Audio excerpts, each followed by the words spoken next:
hosts, His Excellency President Dr. William Ruto, the President of the Republic of Kenya and Commander-in-Chief of the Kenya Defense Forces, and Her Excellency, the First Lady, Madam Rachel Ruto, our distinguished guests, Their Majesties, King Charles III and Queen Camilla, Your Excellency, the Right Honorable James Cleverly, Secretary of State for Foreign, Commonwealth and Development Affairs, Honorable Speakers of both Houses of the National Assembly, the Honorable Chief Justice, Madam Martha Koome, Excellencies, distinguished guests, ladies and gentlemen, it is indeed an honor and great privilege to welcome Their Majesties King Charles III and Queen Camilla to our country, and for Their Excellencies the President and the First Lady to host Your Majesties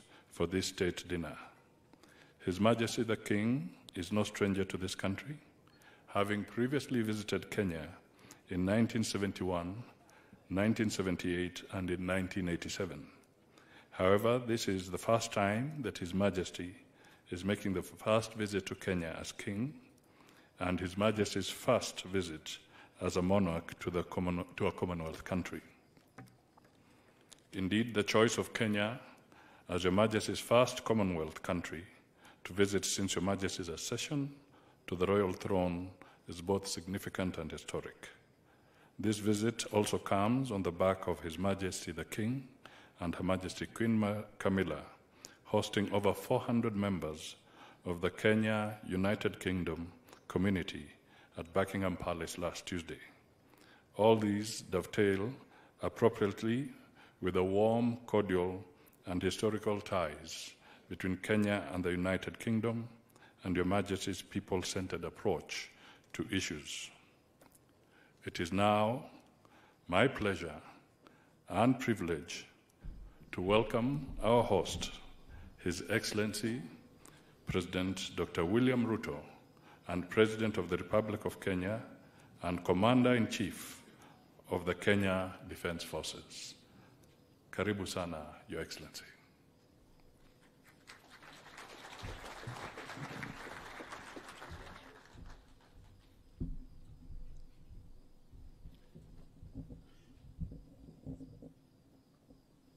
Your Majesty, King Charles III,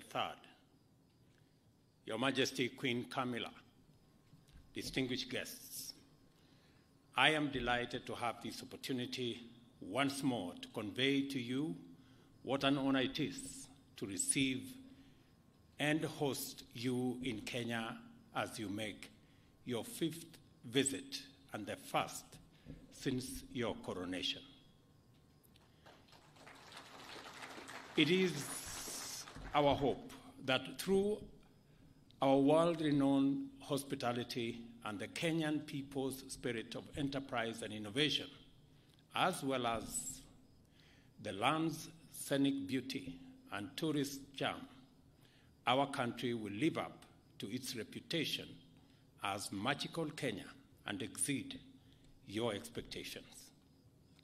In due course, you will have occasion to tour many areas of great personal significance for you and your family, and many others of equal historic significance and importance for both our countries. You will witness the immense accomplishments made by Kenya and the United Kingdom during 6 decades of strong, dynamic, and fruitful bilateral relations, as well as exemplary events which took place over 7 decades ago. We note with deep admiration your commitment to the conservation of biodiversity and climate action, the youth, and innovation.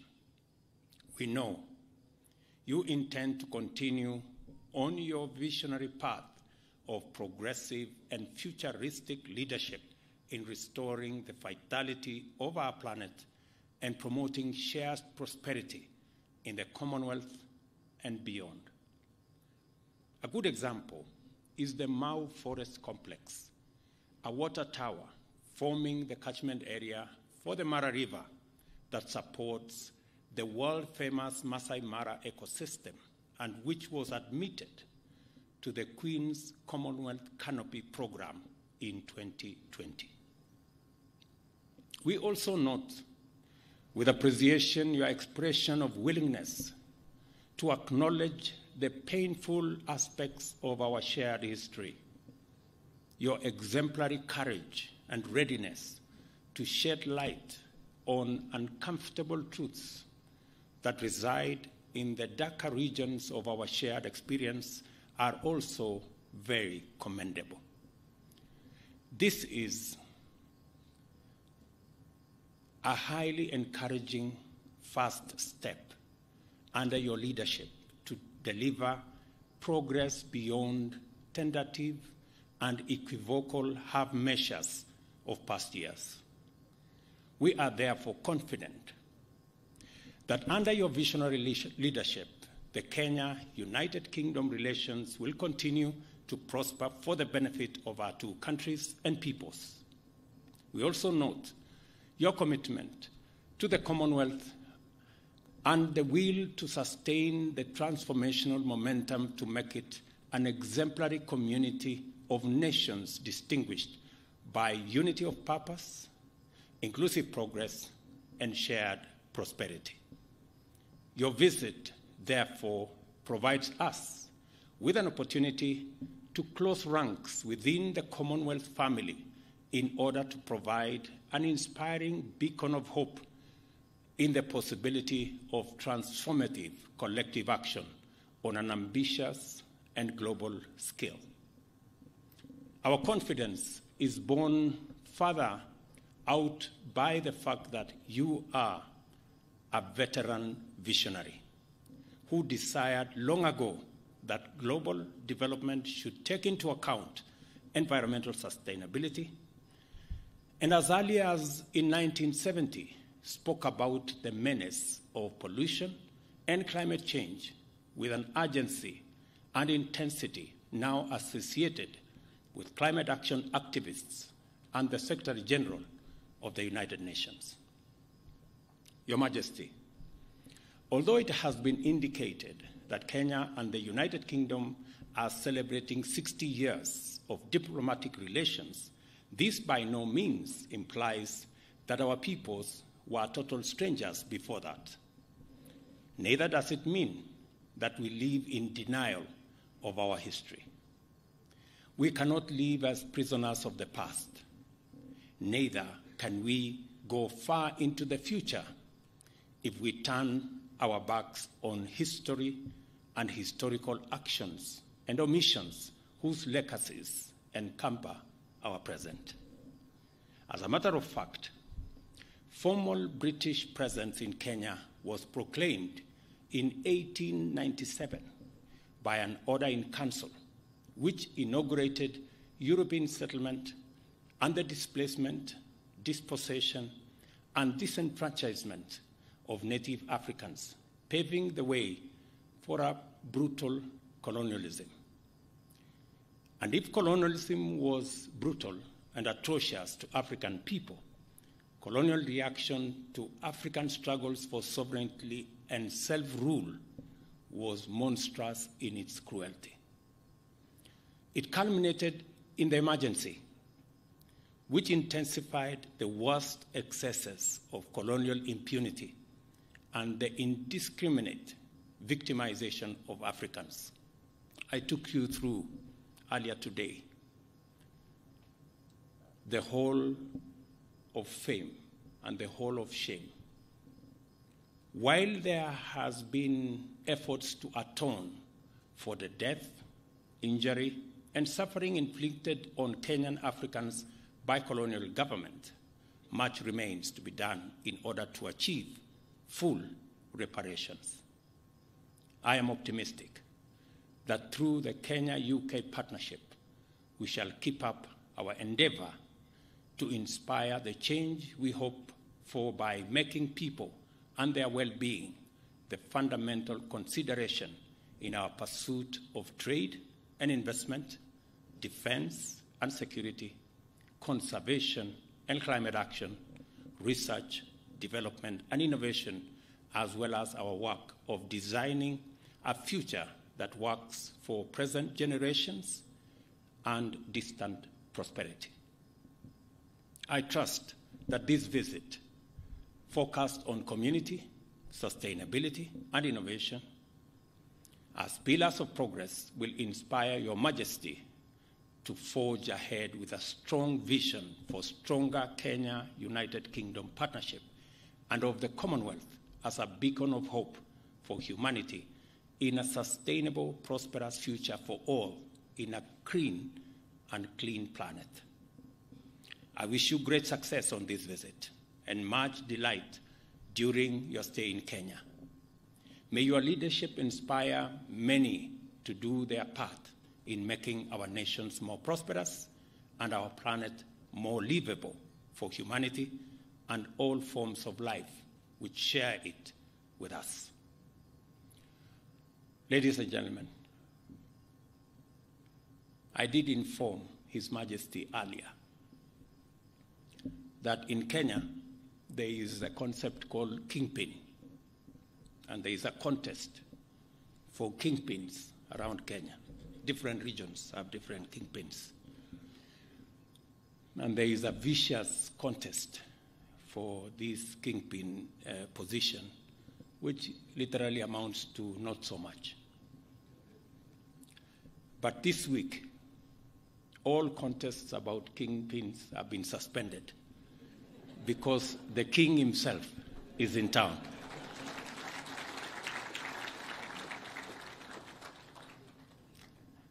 Let us drink to the long life and good health of His Majesty King Charles III and Her Majesty Queen Camilla, and to the enduring bonds of friendship and partnership for the shared prosperity of the people of our two great nations. Thank you. God bless you. God bless Kenya. God bless the United Kingdom. Asanteni sana.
Ladies and gentlemen, let me take this opportunity now to request our guest, Your Majesty, welcome to make your statement. And we can take our seats. Thank you.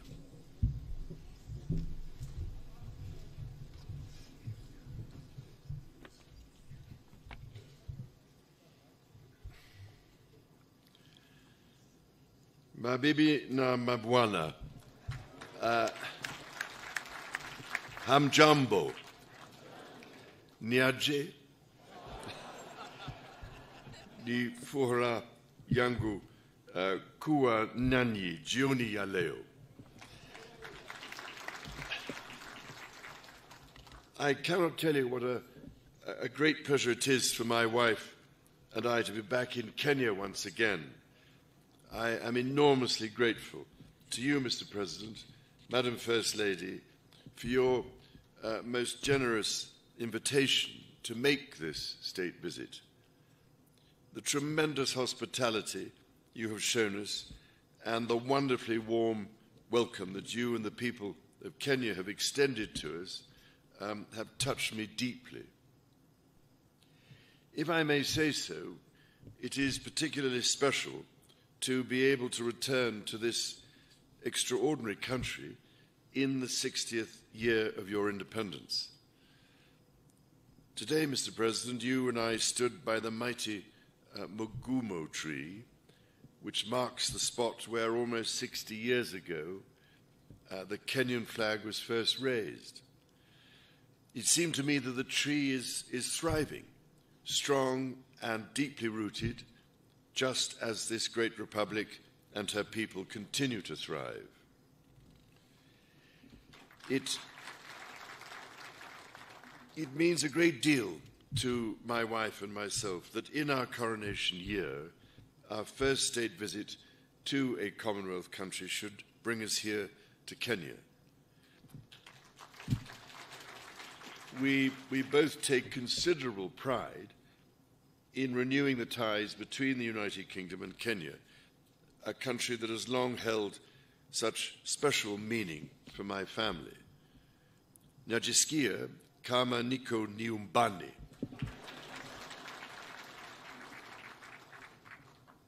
Now, it is well known, I think, that my dear mother, the late Queen, had a particular affection for Kenya and the Kenyan people.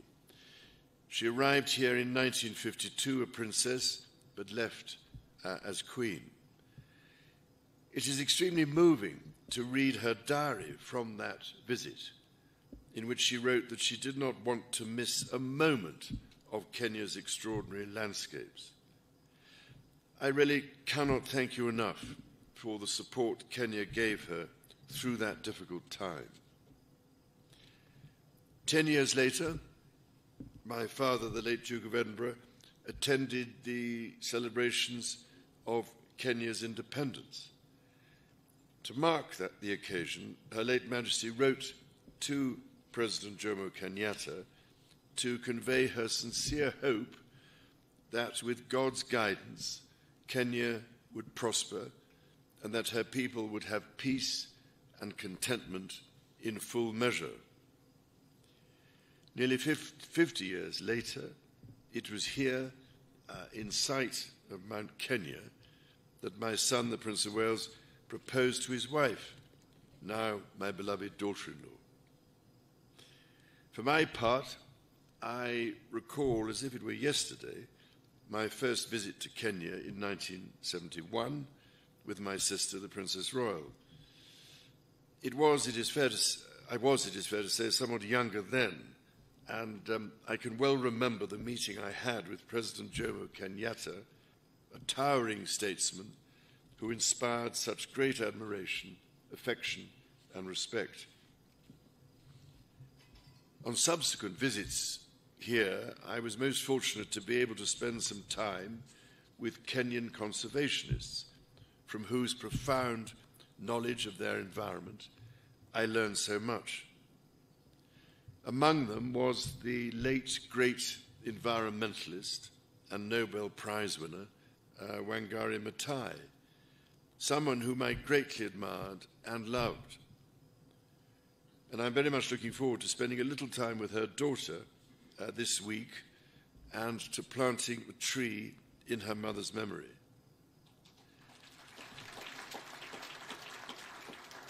As Wangari Maathai said, when we plant trees, we plant the seeds of peace and seeds of hope. We also secure the future for our children. This is a sentiment that, as avid dendrophiles, lovers of trees, I know, Mr. President, that you and I share. Indeed, having been planting trees for most of my life, I thought I was doing rather well. But your ambition to plant 15 billion trees makes me look rather more critically at my own efforts. Ladies and gentlemen, my own and my family's special connections to Kenya are but one example of the myriad links between our two countries. The British people hold a deep affection for Kenya and visit in their tens and even hundreds of thousands every year. By the same token, I am delighted and proud that so many Kenyans choose to live, work and study in the United Kingdom. Before travelling here, my wife and I held a reception in London to celebrate the invaluable contribution of Kenyans and British Kenyans to almost every field of British life, from the arts to medicine to academia. I was as touched by their affection for the United Kingdom as I was immensely grateful for what each of them brings to my country. It is the intimacy of our shared history that has brought our people together. However, we must also acknowledge the most painful times of our long and complex relationship. The wrongdoings of the past are a cause of the greatest sorrow and the deepest regret. There were abhorrent and unjustifiable acts of violence committed against Kenyans as they waged, as you said at the United Nations, a painful struggle for independence and sovereignty. And for that, there can be no excuse. In coming back to Kenya, it matters greatly to me that I should deepen my own understanding of these wrongs, and that I meet some of those whose lives and communities were so grievously affected. None of this can change the past, but by addressing our history with honesty and openness, we can perhaps demonstrate the strength of our friendship today. And in so doing, we can, I hope, continue to build an ever closer bond for the years ahead. As Jomo Kenyatta said, our children may learn about the heroes of the past. Our task is to make ourselves the architects of the future. Mr. President, in returning to Kenya, I have been struck by the many ways in which our country's relationship is now closer than ever. It is a modern partnership of equals facing today's challenges and looking to the many opportunities that together we can seize. Whether by using the King's Cross regeneration as a model for the Nairobi Railway City, or by learning from Kenya how the blue economy can really work for local communities, all of you here this evening and across our countries deserve our gratitude for your ceaseless work to realize our joint ambitions.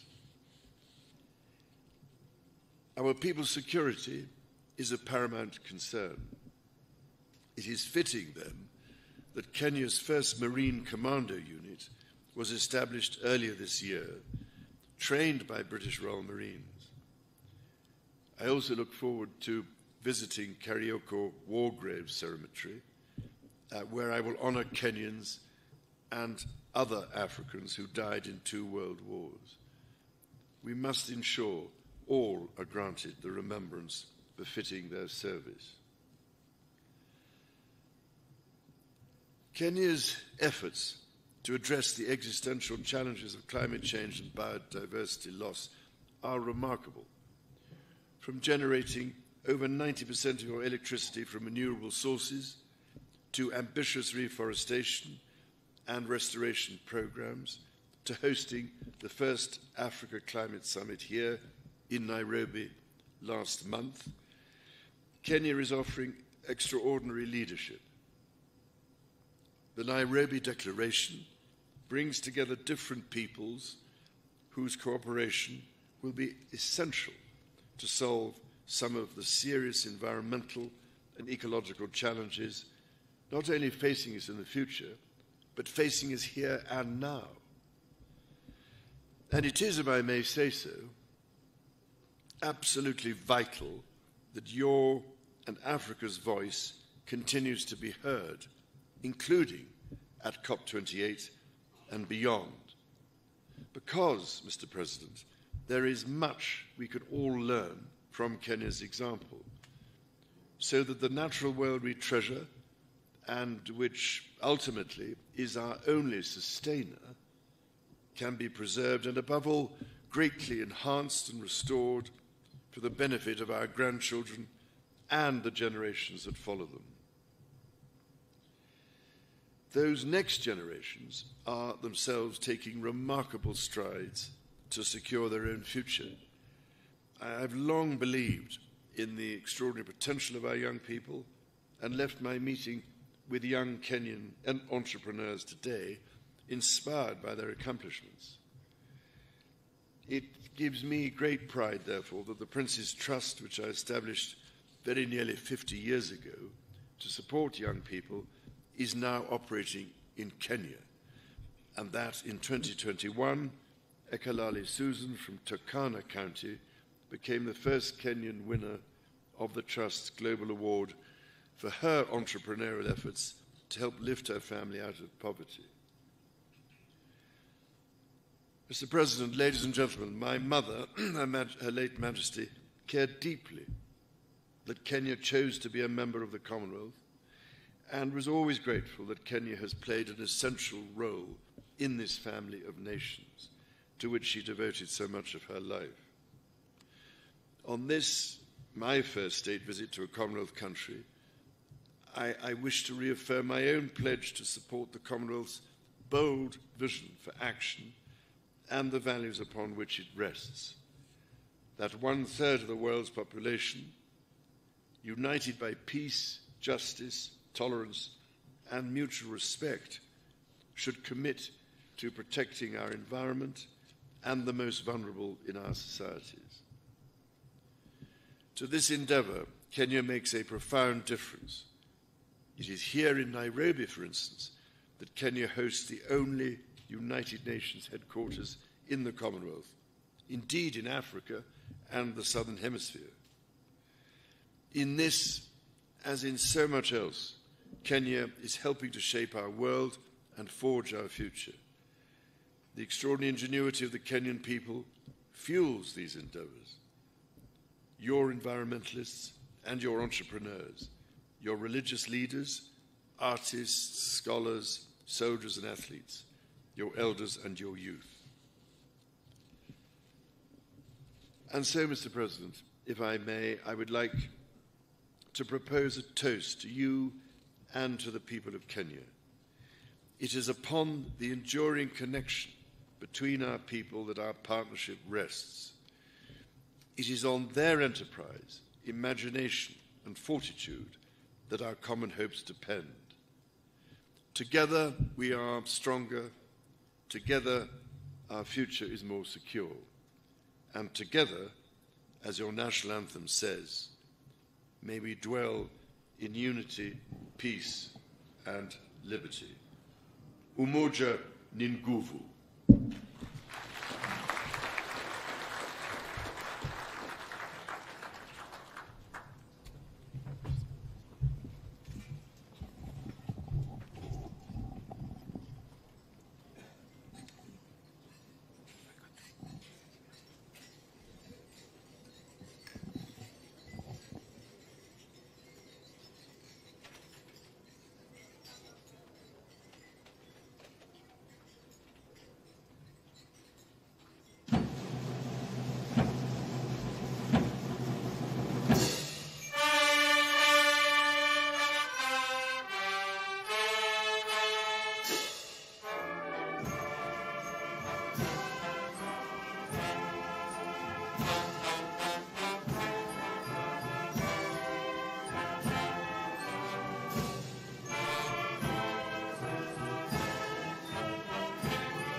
We may now take our seats, and we must commend His Majesty the King. For one day's lesson, your Kiswahili is impeccable.